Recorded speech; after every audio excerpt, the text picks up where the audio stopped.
Hello friends, welcome to SSC coaching centre. दोस्तों, पूरा video देखिएगा क्योंकि गणित के सभी वही क्वेश्चन हैं जो बार बार परीक्षाओं में पूछे जाते हैं। तो चलिए स्टार्ट करते हैं। पहला क्वेश्चन, एक आदमी 25% की हानि पर एक मेज को 4200 रुपये में बेचता है। उसे 25% लाभ कमाने के लिए मेज को कितने में बेचना होगा?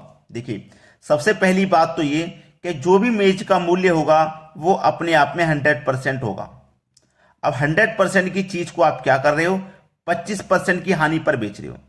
25% की हानि पर बेच रहे हो। अब 100 की चीज को 25 की हानि पे बेचेंगे, मतलब 75% में बेचेंगे। ठीक है, तो हम परसेंट में दाम ले रहे हैं 75 का, 75% का दाम ले रहे हैं। और यहां दाम कितना ले रहे हैं हम? 4200 रुपए का। तो 75% की वैल्यू 4200 रुपए के बराबर हो जाएगी। 4200 रुपए के बराबर है ना 75% की वैल्यू। तो हम 100% की वैल्यू कैसे निकालते हैं? 4200 में इस 75 से डिवाइड कर देंगे और 100% का मान निकालने के लिए 100 से मल्टीप्लाई कर देंगे। तो इस 100% की वैल्यू, मेज की जो वैल्यू है 100%, जो उसका कॉस्ट प्राइस है, वो निकल के आ जाएगा। लेकिन उसने फिर पूछा है कि उसे 25% लाभ कमाने के लिए मेज को कितने में बेचना होगा। 25% लाभ कमाने का मतलब क्या है कि 100% की चीज को आप 125% में बेचें, तभी तो 25% का लाभ होगा। अब ये 100% का मान है भाई, 100% का मान निकल के आ जाएगा। अब इस 100% के मान को आप 125% में बेचेंगे, 25% का लाभ निकल के आ जाएगा आपका। सही कह रहा हूं यार? तो बस यहीं पे सॉल्व कर लीजिए, आंसर आ गया। कितने बेचेंगे? इस 100% की चीज को 125% में बेचेंगे। परसेंट का मतलब बटे में 100। अब आपका 25% का लाभ निकल के आ जाएगा यहीं पे।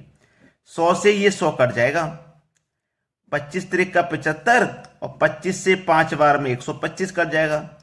3 से कटाऊंगा, 3 एकम 3, 3 चौके 12 और 2 जीरो यानी कि 1400 बार में कट गया। 14 पंजे 70 और 2 जीरो यानी कि 7000 आपका आ गया। कितने में बेचेंगे? 7000 रुपए में बेचेंगे, तो हमें 25% का फायदा हो जाएगा। सी ऑप्शन प्रश्न का बिल्कुल सही जवाब हो जाएगा। अब देखते हैं अगला सवाल। अगला सवाल है, दो क्रमांगत संख्याएं ज्ञात कीजिए जिनमें पहली संख्या का 3 गुना दूसरे अंक के 2 गुने से 5 अधिक हो। तो हमारे पास ये जो ऑप्शन है, ऑप्शन से ही करेंगे सवाल को। उसने बोला है कि पहली संख्या का 3 गुना दूसरे अंक के 2 गुने से 5 अधिक हो। चलिए, पहली संख्या का 3 गुना, तो 5 है मेरी पहली संख्या, इसका 3 गुना कर लूंगा तो 15 हो जाएगा। और दूसरी संख्या के, पहली संख्या का 3 गुना, तो पहली संख्या का मैंने 3 गुना कर लिया, 5 का 3 गुना 15। दूसरे अंक के 2 गुने से, तो दूसरे अंक का 2 गुना कर दूं, 7 दूने का 14। दूसरे अंक का 2 गुना कर लिया, तो दूसरे अंक के 2 गुने से 5 अधिक होना चाहिए। तो इससे क्या ये 5 अधिक है? नहीं, केवल एक ही अधिक है। तो ये हमारा आंसर नहीं है। दूसरा ऑप्शन लीजिए। इसका 3 गुना मैं कर लूंगा 18, 7 का 2 गुना कर लूंगा मैं 14। तो कितना अधिक आ रहा है? 4 अधिक आ रहा है, लेकिन 5 अधिक होना चाहिए, तो ये ऑप्शन भी गलत। 7 का 3 गुना कर लो 21 और 8 का 2 गुना कर लो 16। क्या इससे 5 अधिक है? बिल्कुल 5 अधिक होना चाहिए। दूसरे अंक के 2 गुने से, दूसरे अंक के 2 गुने से ये 5 अधिक होना चाहिए, तो 5 अधिक हो गया भाई। सी ऑप्शन ही हो जाएगा सही जवाब। यहां पे आसानी से समझ लिया आपने, क्योंकि इसको पहले समझना ही होता है। जब समझ लिया तो बहुत आसान क्वेश्चन है, क्योंकि इसकी भाषा प्रश्न की ऐसी होती है कि बहुत से बच्चे नहीं समझ पाते। अब देखेंगे अगला प्रश्न। अगला प्रश्न है, एक टैंक 2 नल एक्स तथा वाई द्वारा 5 घंटे में भरा जाता है। ठीक है, अच्छा सवाल है। 2 नल एक्स तथा वाई द्वारा 5 घंटे में तथा 10 घंटे में भरा जाता है। यानी कि 2 नल है, एक नल एक्स है और दूसरा नल वाई है। एक्स भर सकता है 5 घंटे में और वाई भर सकता है 10 घंटे में। ठीक है, ये दोनों भरने वाले हैं, तो इसे पॉजिटिव ले लेते हैं। जबकि एक अन्य नल जेड टैंक को 20 घंटे में खाली कर रहा है। एक और नल है जेड, ये 20 घंटे में खाली कर रहा है, तो ये खाली करने वाला मैं इसको नेगेटिव ले लूंगा। ठीक है, खाली कर देता है। यदि तीनों नल एक साथ खोल दिए जाए तो इस टैंक को कितने घंटे में भरा जा सकता है? तीनों नल को एक साथ खोल देंगे, तो पहले तो हमें टैंक पता करना होगा कितना बड़ा है, कितना लीटर का है।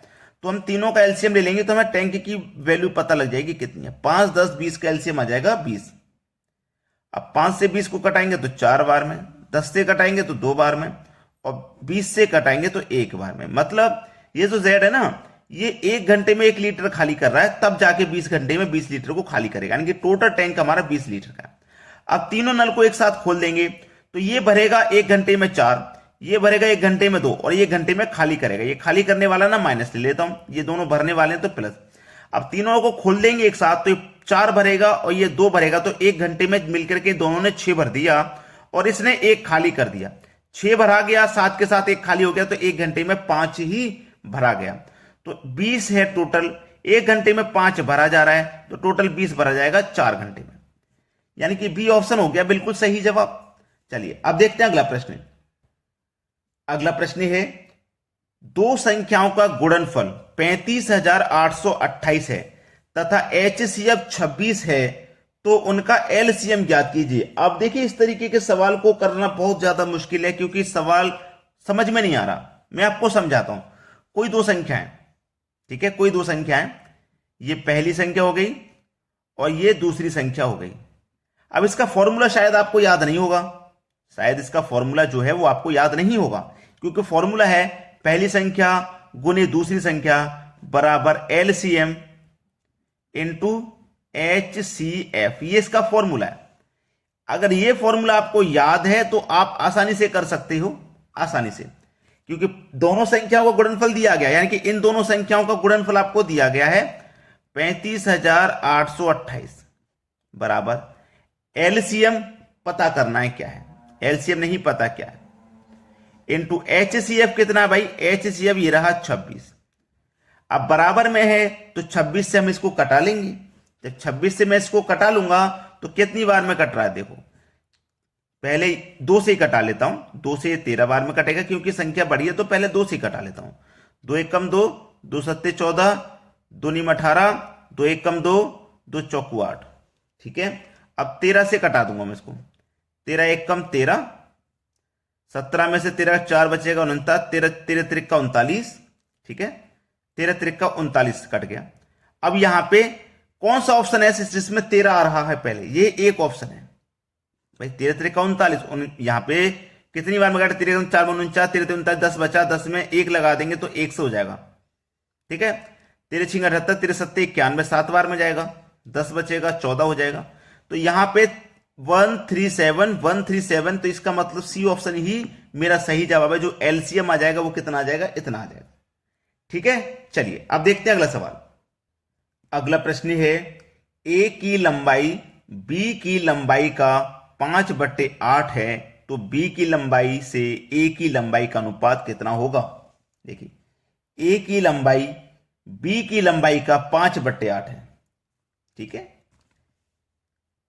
यहां पे लिखता हूं मैं ए और बी।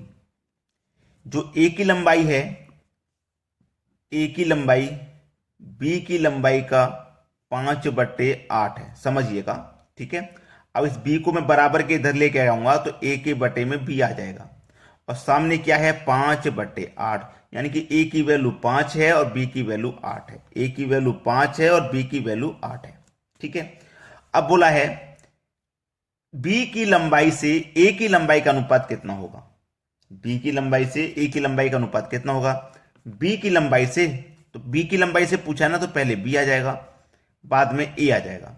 तो बी का अनुपात 8 था, ए का अनुपात 5 है, 8:5 हो जाएगा, जो कि हमारे डी ऑप्शन में दिया गया। कुछ नहीं करना, बस फेर बदल है, समझने का, बस समझना है बस इस क्वेश्चन को, और कर तभी पाओगे, वरना कोई कैलकुलेशन ऐसी नहीं है जो इसको कर जाओ, आप समझ के ही करोगे।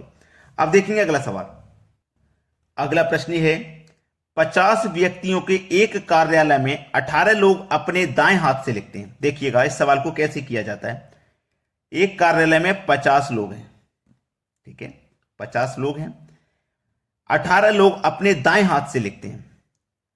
18 लोग अपने दाएं हाथ से लिखते हैं, माइनस कर दूंगा, प्लस 26 लोग अपने बाएं हाथ से लिखते हैं। इन दोनों को प्लस करूंगा, 26 लोग अपने बाएं हाथ से लिखते हैं, और उसमें से क्या करूंगा, हाथ से लिखते हैं, और 2 अपने दोनों हाथ से लिखते हैं। 2 लोग ऐसे हैं जो अपने दोनों हाथ से लिखते हैं, तो दोनों हाथ से लिखने वाले को मैं यहां से माइनस कर दे रहा हूं। तो 50, 18 और 26 को जब मैंने जोड़ा तो 44 माइनस का 2, ठीक है। चलो 50, ये देखो अब समझना प्रश्न को, ये 44 है, ये क्या है 44, 44 में से -2 करेंगे 42, तो ये आपको -42 करना है, ठीक है, -42 करना है। 50 में से 42 को जब मैं माइनस करूंगा आपका आंसर आ जाएगा 8।